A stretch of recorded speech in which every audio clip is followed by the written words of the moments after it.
Miséricorde. Amen. Et ce soir, nous les bénissons d'être là, nous bénissons sa présence et sa grâce. Et je vais aller tout droit à l'écriture de ce soir. Nous nous excusons de commencer à cette heure, c'est inhabituel. Mais l'important, c'est que nous sommes là et vous êtes là. Merci pour votre présence, et votre patience et votre présence. Et merci surtout pour votre sens de sacrifice ce soir à cette heure avancée. Alléluia. Amen. Je suis dans 2 Rois chapitre 5 à partir du verset 20. 2 Rois chapitre 5 à partir du verset 20. Géasi, serviteur d'Élisée, homme de Dieu, se dit en lui-même, voici, mon maître a ménagé Naaman, ce Syrien, en n'acceptant pas de sa main ce qu'il avait apporté. L'Éternel est vivant, et je vais courir après lui, et j'en obtiendrai quelque chose. Et Géasi courut après Naaman. Naaman, le voyant courir après lui, il descendit de son char pour aller à sa rencontre et dit, tout va-t-il bien? Mon maître m'envoie te dire, voici, il vient d'arriver chez moi 2 jeunes gens de la montagne d'Éphraïm, d'entre les fils des prophètes. Donne pour eux, je te prie, 1 talent d'argent et 2 vêtements de rechange. Naaman dit, consent à prendre 2 talents.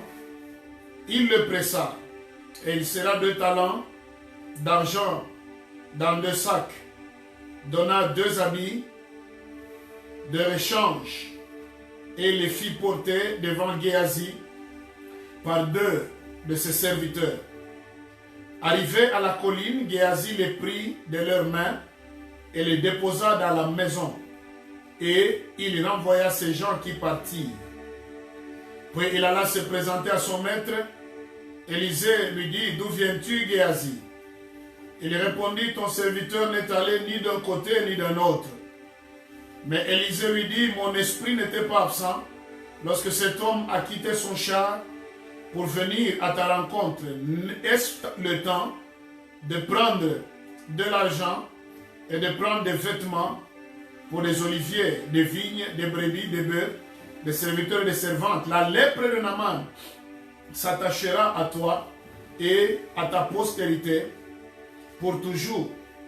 Et Géasi sortit de la présence d'Élisée avec une lèpre comme la neige. Est-ce qu'on peut acclamer la lecture de la parole de Dieu? Alléluia. Amen. Nous étions en train de parler depuis un temps sur l'esprit de Géasi. Et nous sommes dans les sous-points des zones dangereuses de la familiarité. La familiarité étant l'un des esprits ou l'un des pièges qui se trouve dans l'esprit de Géasi. Il n'y a que la familiarité qui pouvait l'amener à désobéir à la pensée, à contourner la pensée de son maître pour aller rencontrer Naaman le Syrien et pour pouvoir fomenter un mensonge en vue de recevoir certaines choses de sa main. Rien qu'un ouvrier qui a perdu le respect, le sens de respect, la crainte de son leader, de son père spirituel, peut faire pareille chose. Et dans les zones dangereuses de la familiarité, on en a donné 3 jusque-là, qu'il ne faut pas. 1. La familiarité avec Dieu. Deuxièmement, la familiarité dans les choses de Dieu, notamment la prière, l'exercice ministériel, le respect ou l'attitude qu'on développe vis-à-vis de la parole de Dieu. Et troisièmement, on a parlé de la familiarité vis-à-vis du temple qui est très dangereux. Parce que quand quelqu'un se familiarise au temple, tout ce qui se déroule dans le temple devient léger, devient simple, devient courant, devient routinier et il n'a même plus de sens de respect et de crainte et de tremblement dans cette assemblée. Et tout ce qu'on a dit, on ne va pas y revenir parce que le module, il est posté sur la dite page et vous pouvez aller glaner ça et ça vous bénira énormément.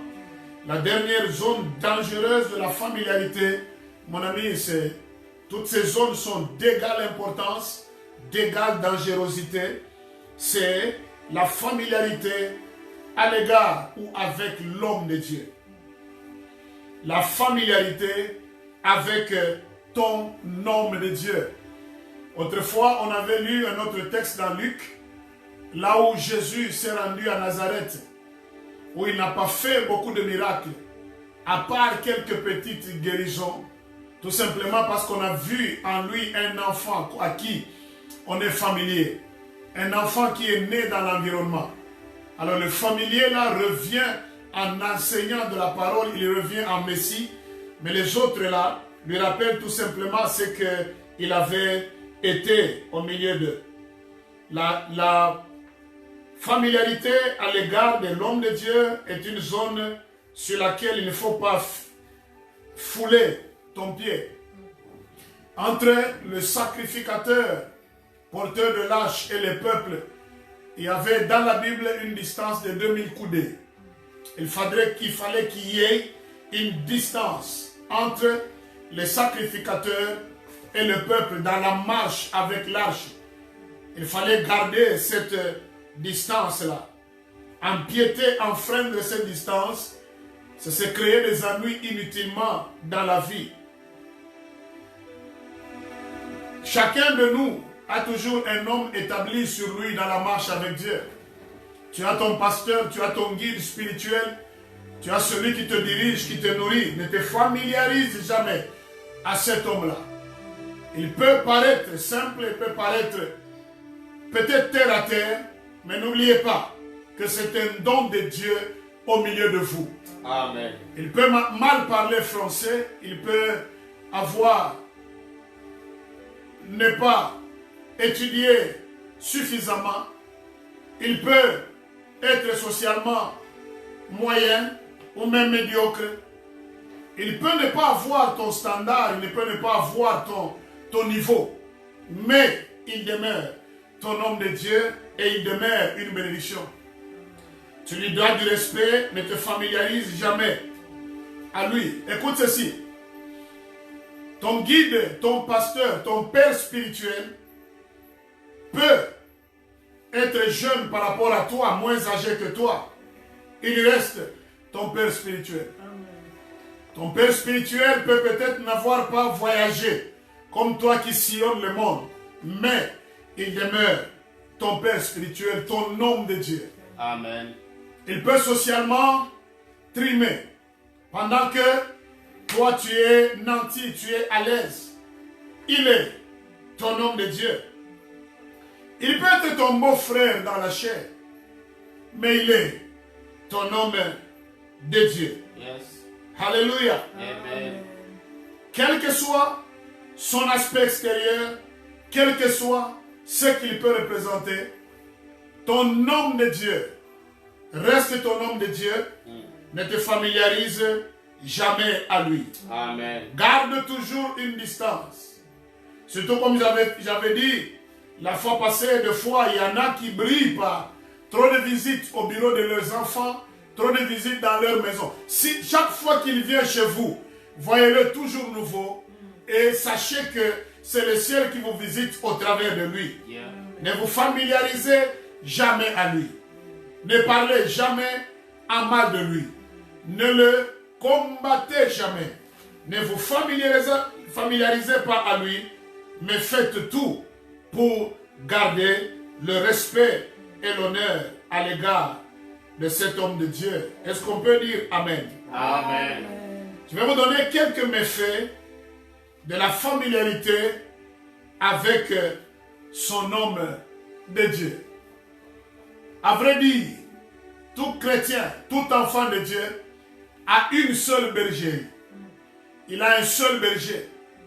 La Bible dit, mes brebis entendent ma voix et elles me suivent. Le berger a toujours plusieurs brebis. Les brebis n'ont jamais plusieurs bergers. Ils n'ont qu'un seul berger. Tu peux avoir des gens qui te prophétisent, qui font tout, qui t'attirent même dans des petits groupes de prière et ainsi de suite. Mais le Père spirituel, l'homme de Dieu, on n'en a qu'un seul. Amen. Géasi en avait qu'un seul qui s'appelait Élisée le prophète. Voici rapidement quelques 3 à 4 méfaits, si le temps nous le permet dans les quelques minutes que nous avons ce soir, les méfaits de se familiariser avec ton homme de Dieu. Et chacun de ces méfaits a des effets drastiques dans la vie de celui qui se livre à ces jeux de la familiarité avec l'homme de Dieu. Le premier méfait, c'est que la familiarité avec l'homme de Dieu affaiblit la grâce qu'il y a sur l'homme de Dieu vis-à-vis de toi. Amen. Dès que tu te familiarises à lui, la grâce sur sa vie devient faible. Et cette grâce-là qui devient faible, elle ne va même pas te profiter. Dès que tu te familiarises à l'homme de Dieu et à sa grâce, elle ne te profitera en rien. Tu vas te causer des ennuis inutilement. Et pourtant, ce qui est plus important pour ton avancement, pour ta stabilité et ta bénédiction, c'est l'onction qu'il y a sur l'homme de Dieu. Amen. L'onction qu'il y a sur l'homme de Dieu, dès qu'il l'exerce positivement à ton égard, ça devient un tremplin pour t'amener au-delà de toute imagination. Amen. Que quelqu'un dise Amen. Amen. Dès que tu te familiarises à ton pasteur, à ton dirigeant peut-être de chorale, à ton président départemental, à ton représentant légal, à ton bishop, à ton apôtre, à ton prophète, à ton docteur, dès que tu te familiarises à lui, la familiarité avec lui affaiblira la grâce qu'il y a sur sa vie. Et dès que la grâce est affaiblie, tu n'en profiteras de rien. C'est ce qui s'est passé quand Jésus est arrivé à Nazareth. Il a lu le rouleau, il a commencé à enseigner. La réaction directe de tous ceux de Nazareth, c'est de se dire, se poser des questions en live, s'il vous plaît. Jésus était présent. Jésus parle, il se regarde entre eux en train de poser des questions. N'est-ce pas le fils du charpentier? N'est-ce pas le charpentier lui-même? N'est-ce pas le fils de Marie? Ses frères ne sont pas au milieu de nous. Ses sœurs ne sont-elles pas au milieu de nous? Mais d'où lui viennent toutes ces choses-là, alors que c'est un simple garçon de notre quartier? Il n'a même pas notre âge, il n'a qu'une trentaine d'années. Mais d'où lui viennent toutes ces choses qu'il est en train de raconter? Il se souvient peut-être de lui quand il jouait au foot, au Frasi dans le quartier. Il pouvait jouer au foot, il pouvait s'asseoir sur les mêmes bancs, il pouvait manger ensemble, il pouvait les voir dormant, il pouvait les voir peut-être en train de ronfler parce qu'il était 100% homme, mais tenté en toutes choses, mais sans commettre de péché. Amen. Ils l'ont connu dans la simplicité de sa croissance parce qu'il a connu une croissance normale. Amen. Jésus n'a pas surgi sur terre comme Adam. C'est Adam qui n'a pas connu le parcours de croissance normale biologique. Yes. Lui, il a été déjà façonné, un homme fait, un homme complet, et déjà à l'âge d'avoir une femme. Et il n'est pas allé verser une note quelque part. On a seulement fait l'opération, on lui a ôté une femme, la seconde après, la femme était à côté de lui. Mais Jésus étant venu pour sauver l'humanité, il s'est fait homme totalement. Dès sa conception, dès sa conception d'une vierge, par son accouchement, sa marche sur la terre, la preuve est qu'à la croix, il s'est écrié « J'ai soif ». Et au lieu de lui donner de l'eau, on lui a donné du vinaigre. Et Jésus est mort comme tout autre homme est mort. Il n'est pas entré dans un coma, il est mort. Et il est ressuscité, il est vivant. Maintenant, le drame avec les gens de Nazareth, par la familiarité vis-à-vis de Jésus, leur familiarité et leur réaction ont affaibli la grâce de Dieu sur Jésus. Yes. Et la preuve est que quand la grâce est affaiblie, la grâce ne te profitera jamais. Oh, quelqu'un me donne un bon amen. Amen. Alléluia. Amen. C'est pourquoi Jésus n'a pas fait de grands miracles comme ailleurs. Et il n'a pas traîné dans un milieu familier. Il a quitté, il est parti ailleurs, là où on devait le prendre à sa juste valeur. Peut-être que tu te dis que ton homme de Dieu n'a plus d'onction. Il n'a pas de feu. Il ne fait rien. Tout ce qu'il dit, ça n'arrive pas sur toi. Tu te rendras compte que dans la même assemblée, il y a aussi des gens qui ne se livrent pas au jeu de la familiarité vis-à-vis de l'homme de Dieu, qui sont en train de témoigner partout que mon pasteur est exceptionnel, il a le feu, il a la touche, il a la grâce de Dieu qui bénit ma vie. Si tu ne vois pas la bénédiction, de par l'onction, l'alliance qu'il y a sur ton père spirituel, pose-toi la question, examine-toi toi-même. Peut-être que tu es déjà tombé dans ce piège de la familiarité. Et là où il y a la familiarité dans une église, vis-à-vis du père spirituel, la grâce devient faible. Yes. Mais or, je te rappelle, et je te dis une vérité, la grâce sur ton homme de Dieu, elle est intacte, elle est toujours limpide. Mais c'est à toi ce soir de casser cette familiarité vis-à-vis de lui qui est en train d'affaiblir la grâce de Dieu sur sa vie. Amen. Oh, je sens que je parle à quelqu'un. Come on. Deuxième effet qui est très fatal, à mon avis. Oh mon Dieu. C'est que tu n'hériteras pas de l'onction qu'il y a sur ton homme de Dieu. Lorsque tu te familiarises à lui, son onction devient affaiblie.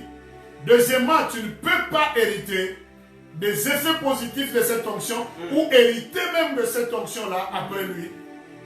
Tu vas hériter autre chose comme Géasi, ce sera la lèpre. Élisée a hérité d'une onction qu'il a su honorer et valoriser sur toute la marche. Yes. Il a marché à côté de son Élie, le prophète.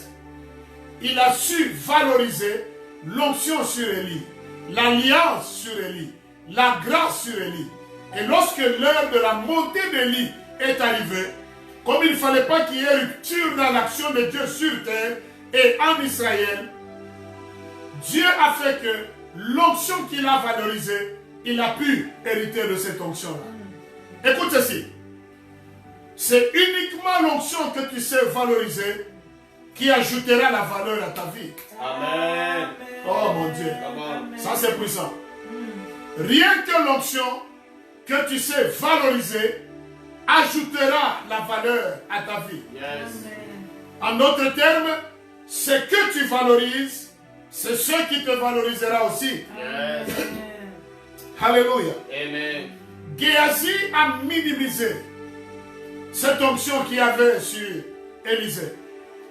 Et pourtant, Élisée a hérité de la double portion de l'esprit qui opérait sur Élie. Géasi pouvait hériter même de la quintuple portion de l'onction sur Élisée s'il avait su la valoriser. Mon Dieu. Mais parce qu'il s'est familiarisé à l'homme de Dieu et à son onction, ayant agi sur le dos de son homme de Dieu, ayant menti sur son homme de Dieu, ayant pris des choses qui n'étaient pas dans l'alliance de son homme de Dieu, des choses que l'homme de Dieu avait rejetées, et comme ces choses étaient rejetées, ça devenait des tabous pour cet homme-là, pour Élisée et pour Géasi. Mais lui, il est allé faire ce qui était en quelque sorte voué à l'interdit. Il est allé prendre ce que son maître a refusé de prendre. Combien de gens aujourd'hui sont maudits dans des visions? Parce qu'ils vont, au nom de leur berger, faire des choses, dire des choses sur le dos de leur homme de Dieu, mais alors qu'il ne les a pas mandatés. Il y en a même qui vont tisser des mensonges sur le dos de leur homme de Dieu. En d'autres termes, aux yeux de Naaman, le grand général, l'ex-lépreux, Géasi est allé saper l'image, la réputation de son homme de Dieu. Et nous avons dit qu'il y a une chose qui n'a pas de prix, c'est notre image, notre réputation. Quand il est allé dire le contraire de ce que Géasi avait dit à Élisée avait dit à Naaman, c'est qu'il était en train de dépeindre une autre image d'Élisée aux yeux de Naaman. Il était en train littéralement de détruire son image, détruire sa personne et détruire même son avenir. Parce que là où il est parti, comme il était un païen, un général païen, certes en parlant à sa femme du déroulement de son miracle, de la joie qu'il avait de miracle, on pouvait lui poser la question, mais qu'est-ce que tu lui as donné en retour? Il dira qu'en premier lieu, il a d'abord refusé, mais par la suite, il est revenu à la charge. D'abord, il a refusé, et par la suite, il a réfléchi, il est revenu à la charge. Il a quand même pris des vêtements de rechange, il a quand même pris des bœufs et des brebis, il a pris également de l'argent, il a pris quand même des quantités considérables, et ça va l'aider, mais les hommes de Dieu, il faut toujours faire attention. Des fois, ils donnent l'allure qu'ils ne sont pas intéressés à nos richesses, mais alors que les yeux sont fixés sur ça. C'est ce qui s'est passé. Mais Géasi n'y était pour rien dans tout ça. Mon ami, dès que tu joues au jeu d'un faux témoignage vis-à-vis de ton homme de Dieu, mon ami, tu es en train de creuser ta propre tombe. Tu ne peux pas hériter de l'onction qu'il y a sur l'homme de Dieu. Mon ami, ne peuvent hériter l'onction qu'il y a sur moi qui te parle que mes fils véritables que Dieu m'a donné. Amen. Toi, tu ne peux hériter que l'onction qu'il y a sur ton père, sous lequel tu es en train d'évoluer. Oh mon Dieu, je sens que je dois dire ceci. L'Église est en train de trop souffrir parce que les hommes de Dieu sont beaucoup plus entourés de Géasi que des Élysées. Élie était fier d'Élisée. Et toutes les fois qu'Élisée voyait Élie, nulle part il l'appelait leader, il l'appelait père. Et même lors de son ascension, son envol vers le repos éternel au ciel, Élisée est resté sur terre en train de crier « Mon père, char d'Israël et sa cavalerie ». Ton homme de Dieu, il est ton homme de Dieu, l'homme de Dieu, l'homme que Dieu a mis à part dans ta vie pour apporter la solution à ce que tu ne peux pas apporter toi-même. Yeah. L'homme que Dieu a établi sur ta vie avec une alliance toute particulière, une alliance qui s'accompagne d'une provision également particulière. Que quelqu'un me dise Amen. Amen. Deuxièmement, un homme de Dieu établi sur toi, ton homme de Dieu, il est un père. Il n'est pas d'abord un leader. Il n'est pas d'abord un pasteur. Parce qu'il y a trop de pasteurs. Il y a pasteur et pasteur. Mais il est ton père. Mon père, char d'Israël et sa cavalerie. Jésus aussi sur terre avait son père. Sur le long de son ministère, il ne parlait, ne faisait que des éloges de son père. Je ne fais que ce que je vois mon père faire. J'irai vers mon père. Et à la croix, à quelques secondes de sa mort physique, Jésus s'est écrié Eli, Eli, ou bien Eloi, Eloi, lama sabachthani en araméen. Mon père, pourquoi m'as-tu abandonné? Chacun a son père, chacun a besoin de son père. La séance prochaine, Dieu voulant, je te parlerai sur la différence entre le père spirituel et le père biologique. Ça te bénira abondamment. Ne t'habitue pas à ton père spirituel parce que les habitudes, la familiarité peut te pousser à aller récupérer des richesses qui ne sont pas dans l'alliance de ton père et ramener pour toi et pour ta maison la lèpre pour toute la vie. Élisée, parce qu'il avait la familiarité vis-à-vis de son homme. Il a fait la démarche d'aller là où il ne l'a pas envoyé. 2, il est allé prendre ce que son père ne l'a pas mandaté. Troisièmement, il est allé dire ce que son père ne lui a pas dit de dire. Et il a pris tous ses biens, il est allé les cacher. Il est encore reparti vers son père spirituel pour aller cette fois-là encore mentir. Je n'étais ni à gauche ni à droite. J'étais toujours ici. Mais pourtant, ce Élisée était un prophète, un homme de Dieu exceptionnel. Tout Israël et les nations environnantes tremblaient au-devant de lui. Mais lui, comme il s'est trop familiarisé à sa grâce, familiarisé à sa personne, il n'a pas vu en lui ce que les autres au loin voyaient. Ah mon Dieu, d'habitude, je suis pasteur, ça fait des années, beaucoup d'années. Je sais ce que je dis et je sais ce que je fais. Généralement, quand nous allons ailleurs, loin de nos bergeries, la façon qu'on nous reçoit, la façon qu'on nous traite, la façon qu'on accepte la grâce, on reçoit tout ce que Dieu sort par nos bouches. C'est différent généralement de quelques personnes, de la façon dont quelques personnes nous reçoivent la grâce, reçoivent l'onction qu'il y a sur nous dans nos églises locales. Ce même pasteur-là que tu trouves qui n'a pas de feu, dès qu'il va prêcher, animer un séminaire ailleurs, ceux de là refusent même qu'ils partent. Pourquoi ça? La familiarité. À force de vous voir, à force de voir ton homme de Dieu, de passer du temps avec lui, de t'asseoir, l'écouter, tu tombes dans la familiarité. Premier effet, la familiarité affaiblit la grâce qu'il y a sur l'homme de Dieu. Et lorsque la grâce est affaiblie, la grâce ne te profitera pas. Quelqu'un dit Amen. Amen. Dieu ne bénit que la personne qui sait valoriser et reconnaître la grâce qui a sur son serviteur. Amen. Ne sois pas comme les habitants de Nazareth. Deuxième effet, tu n'hériteras pas de son onction. À la place d'hériter la triple, quintuple portion de l'esprit qu'il y avait sur Élisée, il a plutôt hérité de la lèpre. Et ce qui est bizarre, c'est qu'il n'a pas hérité la lèpre lui-même seulement, il a hérité la lèpre lui et toute sa maison, qui n'y était pour rien.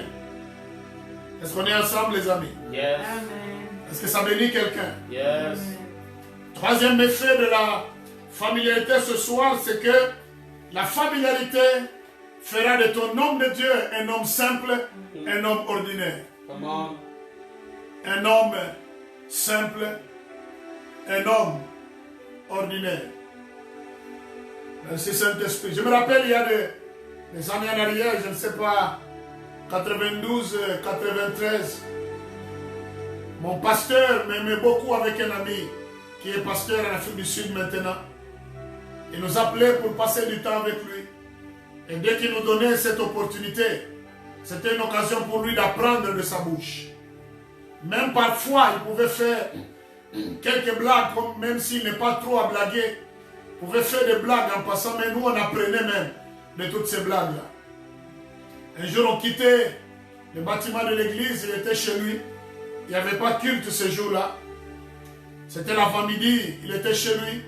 Il s'est relaxé chez lui en longue culotte, à l'extérieur. Nous l'avons regardé de loin, nous l'avons vu en culotte. Avec mon ami, on se regarde là, comme on l'appelle toujours Vieux Jeff. Nous sommes dit, tu as vu Vieux Jeff? Il dit, oui, je l'ai vu. Mon ami, fouillons, il est en culotte.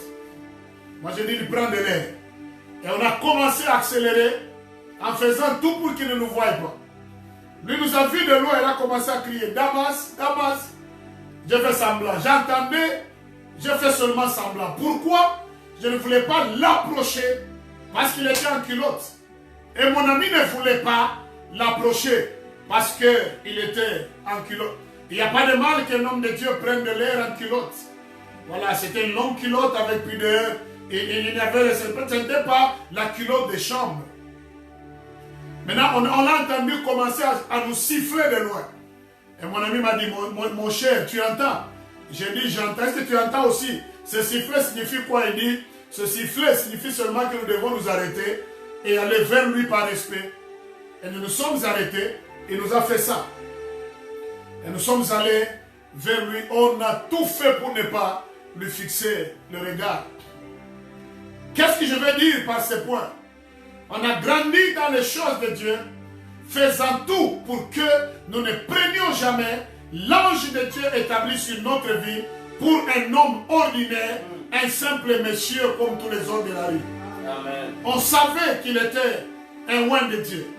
Et moi, je passais beaucoup de temps avec lui. Et même maintenant, si je ne le vois pas, il m'appelle toujours. Je passe, je vais, je le vois. Nous passons toujours des heures. Je n'aime pas aller le voir quand je n'ai pas trop de temps. J'aime toujours aller le voir parce qu'avec lui, on peut passer 2 heures, 3 heures, 4 heures. Jusqu'à ce que vous avez tout fini. Il te libère, tu t'en vas. Mais je fais tout jusqu'aujourd'hui qu'il ne devienne jamais un simple monsieur à mes yeux, un simple homme à mes yeux. En d'autres termes, nous avons grandi avec l'esprit de ne jamais considérer notre homme de Dieu comme un simple homme. Il est homme, né de sa mère et de son fils, mais par-dessus tout, il est divin avec une alliance exceptionnelle avec son Dieu. Amen. Que quelqu'un dise Amen.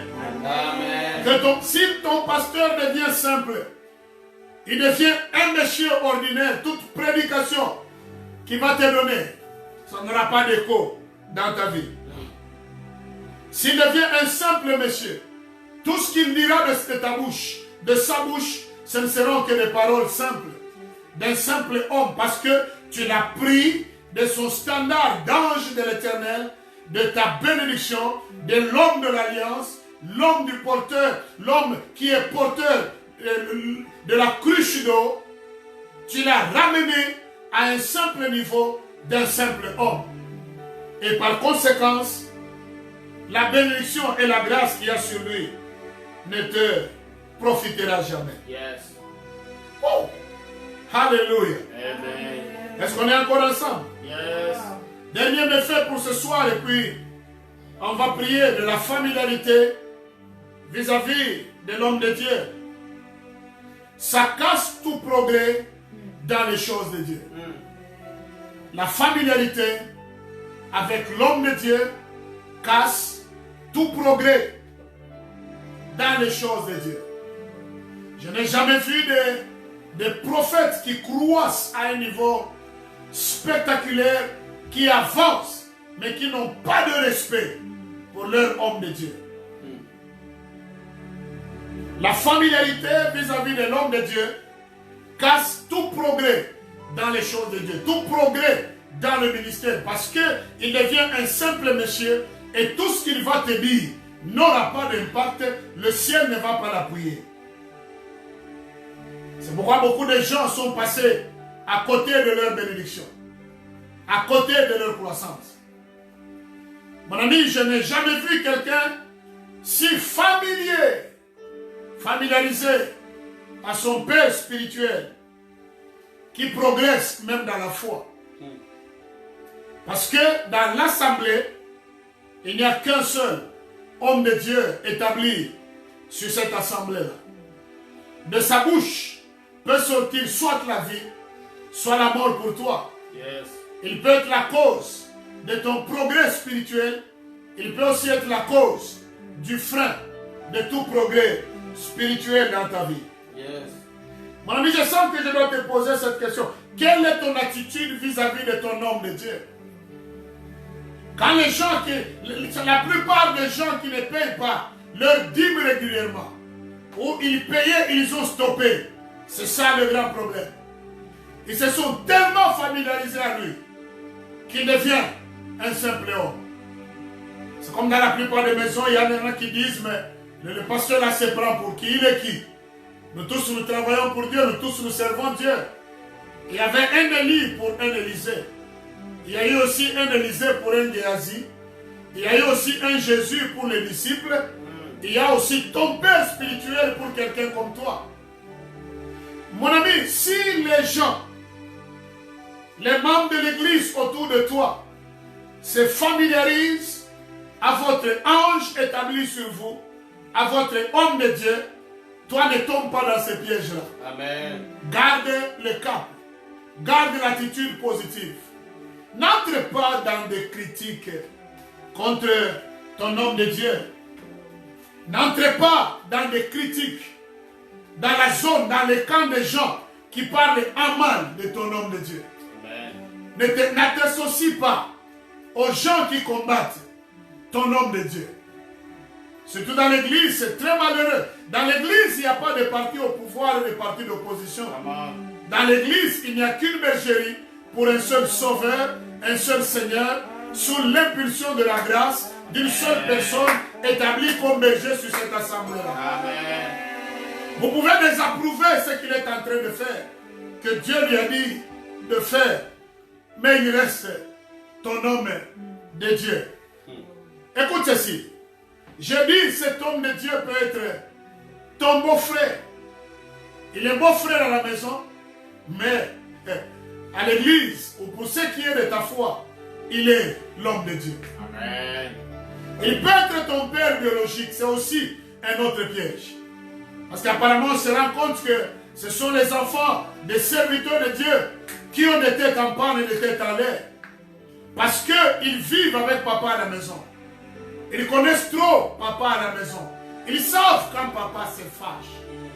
Ils savent que ce n'est pas toujours ce héros le dimanche sur la chair. Et vous verrez les enfants des pasteurs, des serviteurs de Dieu, des apôtres, des prophètes. Ils passent à côté de leur bénédiction parce que l'homme de Dieu, il est plus leur père biologique. Un point, c'est trait, un tout. Un point, un trait. Tu peux être fils d'un pasteur, fils d'un serviteur de Dieu. Considère-le comme ton homme de Dieu. Amen. Sa bouche peut te bénir de la même manière qu'elle bénit ceux qui sont au loin, qui la prennent pour pasteur, pour un don de Dieu pour eux. Amen. Il peut être ton ami d'enfance. Vous étiez dans le même auditoire, dans la même classe. Peut-être au primaire, vous étiez ensemble. Peut-être qu'il échouait à l'école. Hein? Mais toi, tu étais toujours le premier. Des fois, à l'école, il pouvait solliciter les réponses chez toi à l'interro. Mais vous n'êtes plus à l'école, vous êtes à l'église, vous êtes dans la maison de Dieu. Ce n'est pas ton condisciple. Ce n'est pas ton ami de classe. Mais c'est ton homme de Dieu. Amen. Ne te familiarise pas à lui. Oh mon Dieu.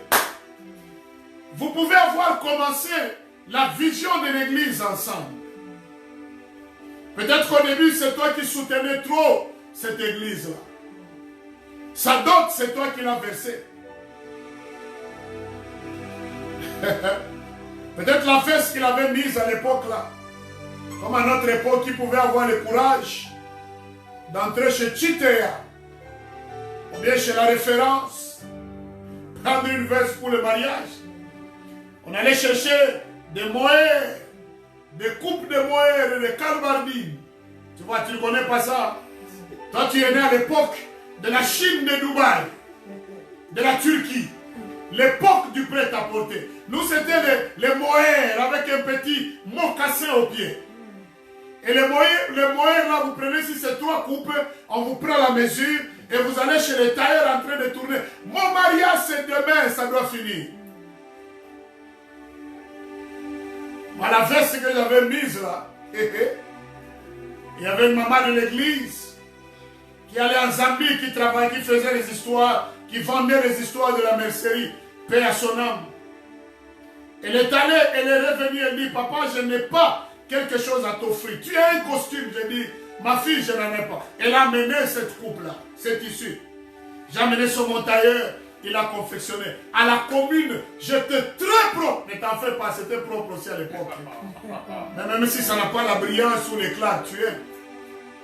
Et j'ai sapé la soirée. J'avais mon tailleur qui faisait les histoires avec touche. Mais aujourd'hui, je ne peux plus y aller. Alléluia. Il y a un temps pour chaque chose. Même si c'est toi qui habilles ton homme de Dieu, respecte-le. Si c'est toi qui le nourris, nourris-le, n'en parle pas aux autres. Si c'est toi qui saisis ce message parce qu'il ne sait pas écrire, respecte-le, c'est ton homme de Dieu. Amen. Ne te familiarise pas à lui. Amen. Même si tu es un habitué de sa maison, c'est ça aussi le problème. Il y a toujours des gens habitués aux maisons des pasteurs, aux maisons des leaders, aux maisons de leurs bergers. Même si tu es un familier à sa maison, fais attention avec cette maison. Amen. Parce que dans cette maison, il y a l'arche de Dieu qui s'appelle l'homme de Dieu. Amen. Tu risques de trop t'habituer à lui. Vous suivez le match ensemble, vous commentez, vous analysez. Vous pouvez suivre la politique ensemble, vous pouvez analyser. Faites attention à la familiarité. Amen. Ça tue. Ça fait que Géasi a attrapé la lèpre à la place d'attraper l'onction qu'il y avait sur son maître. Amen. Alléluia. Amen. Évitons de nous familiariser à l'homme de Dieu, à notre Père spirituel, à notre dirigeant d'église. Respectons-les. Tu as ton Élysée, tiens-le comme ça, parce qu'il est un don de Dieu pour toi. Tu as ton Élysée, ne te familiarise pas à lui. 3 méfaits de la familiarité à l'égard de l'homme de Dieu. 1, ça affaiblit la grâce qui est sur lui et la grâce ne peut pas te profiter. 2e méfait, ça le rend un homme ordinaire. Il devient ordinaire à tes yeux. 3e méfait, tu rateras d'hériter l'onction qu'il y a sur sa vie. Dieu c'est toujours un Dieu de succession et Dieu c'est toujours un Dieu de l'héritage. Amen. Alléluia. Amen. Que Dieu te bénisse abondamment ce soir. Écoute plus ce message. Réécoute-le. Change ton attitude vis-à-vis de ton Père spirituel, si tu changes ton attitude vis-à-vis de ton homme de Dieu, son onction sur sa vie changera ton altitude dans les choses de Dieu. Tu changes ton attitude vis-à-vis de l'homme de Dieu, Dieu fera que l'onction qu'il y a sur lui change ton altitude aussi dans la vie. Que Dieu te bénisse, on nous joue quelque chose. Amen. On chante et on prie. Alléluia.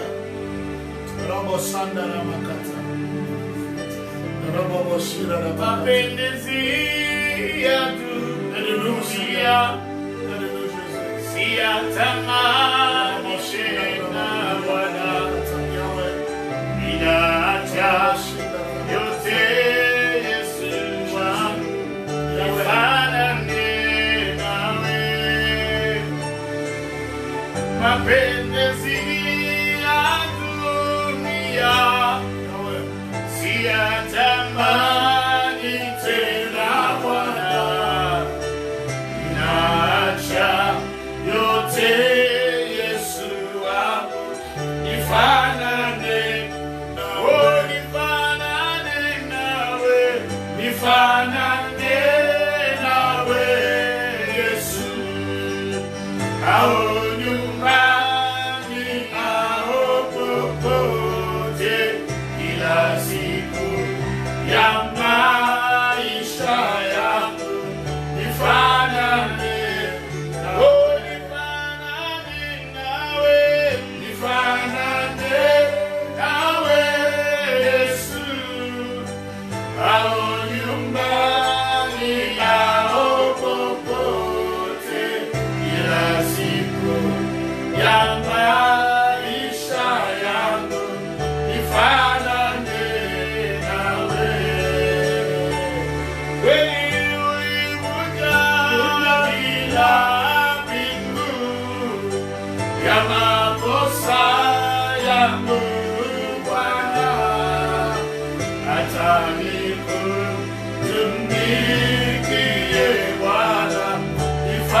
Demande à Dieu ce soir de t'aider à savoir en tout temps, en tout moment, toutes circonstances, apprendre à garder une distance de 2000 coudées entre toi et ton homme de Dieu. En d'autres termes, refuse de te familiariser, à sa grâce, à sa personne, deuxièmement, et troisièmement, à son alliance.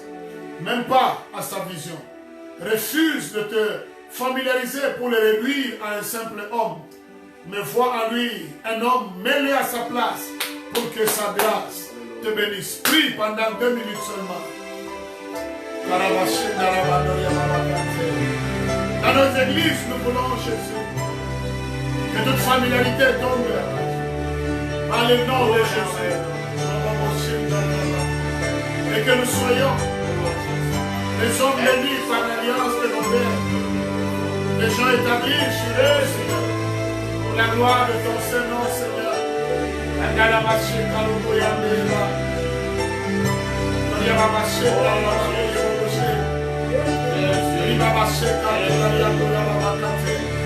Éternel mon Dieu, éternel mon roi, éternel mon bouclier, éternel mon affaire. Lève-toi, Seigneur de gloire. Lève-toi, Seigneur de puissance. Seigneur de miséricorde et Seigneur de grandeur. Je prie que tu agisses, Seigneur. Je prie que tu te glorifies.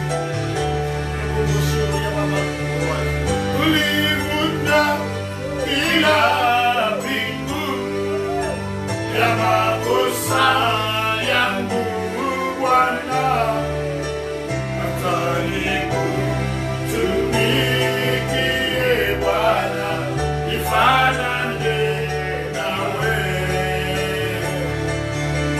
ulivunja kila bingu Yamakosa yangu Bwana ataniku tumikie Bwana nifanane nawe nifanane nawe nifanane nawe nawe Yesu ao nyumbani yako rokete kila siku ya maisha yangu nifanane nawe nifanane nawe nifanane nawe Yesu ao nyumbani yao popote kila siku ya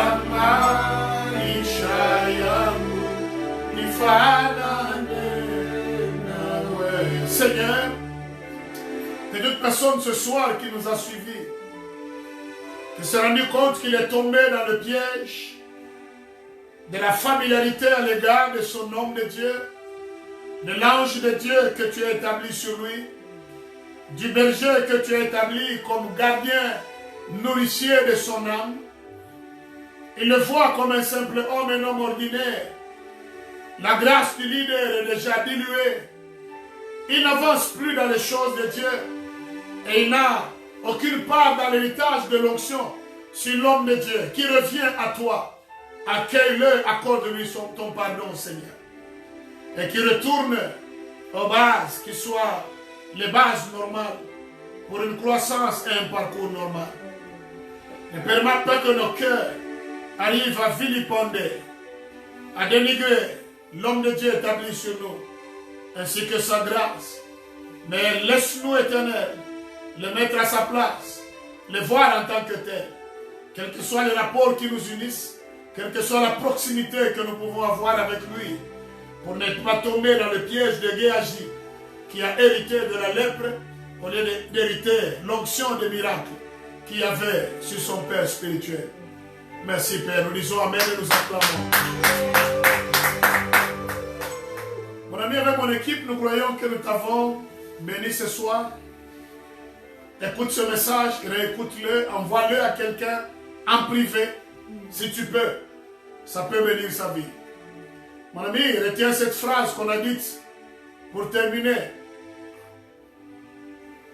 Alléluia. Cet homme de Dieu est exceptionnel. Il est une bénédiction pour toi. Si tu changes ton attitude vis-à-vis de l'homme de Dieu, l'onction sur lui changera ton altitude dans la vie. Amen. Tu peux aller où tu n'es jamais allé. N'oubliez pas le petit module, les petites vidéos que nous postons, autour de 4 minutes seulement, et qui bénissent des vies. Il y a beaucoup de réactions des gens de partout sont bénis par ce thème. Que faire lorsqu'on ne sait quoi faire? Il y a déjà 1, 2, 3 épisodes déjà postés. Demain, c'est le vendredi, on postera le 4e sur la cinquantaine que nous avons. Ça va te bénir énormément. Va sur la page, télécharge ça. Et ça sur ton téléphone. Envoie-le chez un ami. Envoie ça à des membres de famille. Envoie aux amis là où tu travailles. Tu es dans le bureau, fais-les écouter. Échange ça avec eux. Beaucoup de gens m'appellent, ils sont encouragés, ils sont relevés et soutenus dans leur foi. Et quelqu'un m'a écrit très loin de l'Ukraine, il a dit, c'est un sous-thème, c'est un thème qui est à propos, qui tombe à pic par rapport au temps que nous sommes en train de traverser dans ce monde avec la crise, avec la pandémie. Que faire lorsqu'on ne sait quoi faire? Télécharge ça, c'est gratuitement et Dieu te bénira abondamment. Merci pour ce soir. Nous avons fait notre part. Tu as fait la tienne, celle de te connecter. Le ciel a déjà fait la sienne et continue à le faire. Bye bye.